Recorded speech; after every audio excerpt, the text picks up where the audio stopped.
बिस्मिल्लाहिर्रहमानिर्रहीम। अस्सलामु अलैकुम वरहमतुल्लाहि वबरकातुहू। नाज़रीन, आप सब दोस्तों को हमारे चैनल में खुश आमदीद।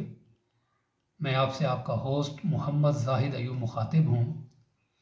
आप दोस्तों से गुजारिश है कि जिन्होंने अभी तक हमारे चैनल को सब्सक्राइब नहीं किया वो हमारे चैनल को सब्सक्राइब कर लें।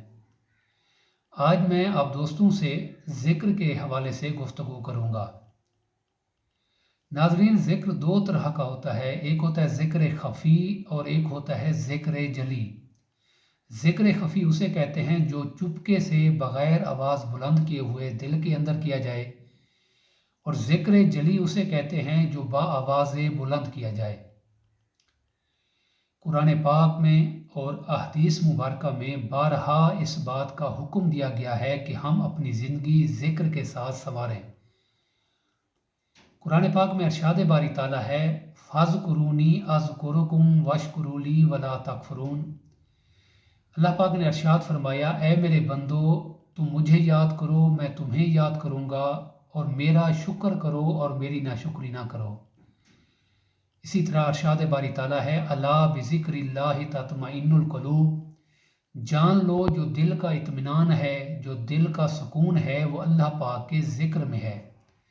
इसी तरह हदीस पाक में आता है कि हजूर नबी अकरम सल्लल्लाहु अलैहि वसल्लम ने इरशाद फरमाया, अल्लाह पाक ने इरशाद फरमाया, मेरा बंदा मेरे मुतालिक जैसा गुमान करता है मैं उसके साथ वैसा मुआमला फरमाता हूँ।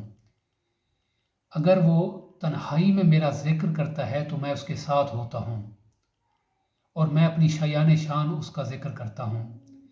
अगर वो जमात में मेरा ज़िक्र करता है तो मैं उससे बेहतर जमात में उसका ज़िक्र करता हूँ। अगर वो एक बालिश्त चल कर मेरी तरफ आता है तो मैं एक बाजू उसकी तरफ आता हूँ, और अगर वो एक बाजू के बराबर मेरी तरफ चल कर आता है तो मैं दो बाजू के बराबर उसकी तरफ आता हूँ। और फरमाया, अगर वो पैदल चल कर मेरी तरफ आता है तो मेरी रहमत मैं उसकी तरफ दौड़ कर आता हूँ।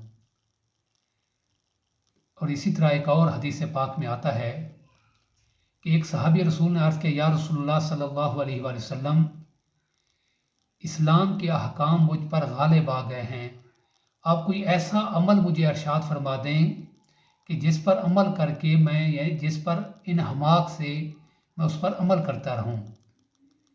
तो आप सल्लल्लाहु अलैहि वसल्लम ने इरशाद फरमाया, तुम अपनी ज़ुबान को हर वक्त अल्लाह पाक के ज़िक्र के साथ तर रखो।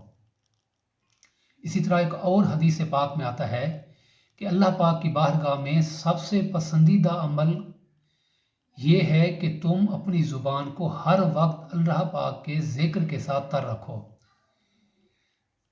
तो नाज़रीन, कोशिश करें उठते बैठते चलते फिरते जो वक्त जो साथ जो घड़ी मैसर हो, अपनी ज़िंदगी को अपनी ज़ुबान को अल्लाह पाक के ज़िक्र में तर रखें, अल्लाह पाक के ज़िक्र में गुजारें, नमाज में गुजारें, माह रमज़ान है रोज़े में गुजारें, दरूद पाक में गुजारें, इस्तग़फ़ार में गुजारें। और दरूद पाक इतनी प्यारी इबादत है कि जिसके बारे में हजूर नबी अकरम सल्लल्लाहु अलैहि वसल्लम ने इरशाद फरमाया कि जो बंदा रोज़ाना 100 मरतबा मुझ पर दरूद पाक पढ़ेगा, उसके माथे पर लिख दिया जाएगा कि ये बंदा निफाक से भी पाक है और जहन्नम की आग से भी पाक है। इसी तरह इस्तग़फ़ार पढ़ें, कोशिश करें कि 100 मरतबा इस्तग़फ़ार पढ़ें। जो दूसरी तस्बीहात हैं, कुरान पाक पढ़ें, दरूद पाक पढ़ें। तो अपनी ज़िंदगी को ज़िक्र के साथ संवारें, जो वक्त भी मैसर है, चाहे उठते हुए हों, बैठे हुए हों, काम कर रहे हों, जो वक्त भी हमें मिल जाए अपनी ज़िंदगी को ज़िक्र पाक के साथ संवारें। इसी में हमारी दुनिया की भलाई है, इसी में हमारी आखिरत की भलाई है। और अपनी कोशिश करें, अपनी राय से भी हमें आगाह किया करें, कमेंट्स की सूरत में हमारी हौसला अफजाई भी क्या करें। अल्लाह पाक हम सब को अमल करने की तौफीक अता फरमाए। अल्लाह पाक हम सब को दुनिया और आखिरत की भलाई अता फरमाए। अस्सलामु अलैकुम वरहमतुल्लाहि वबरकातुहू।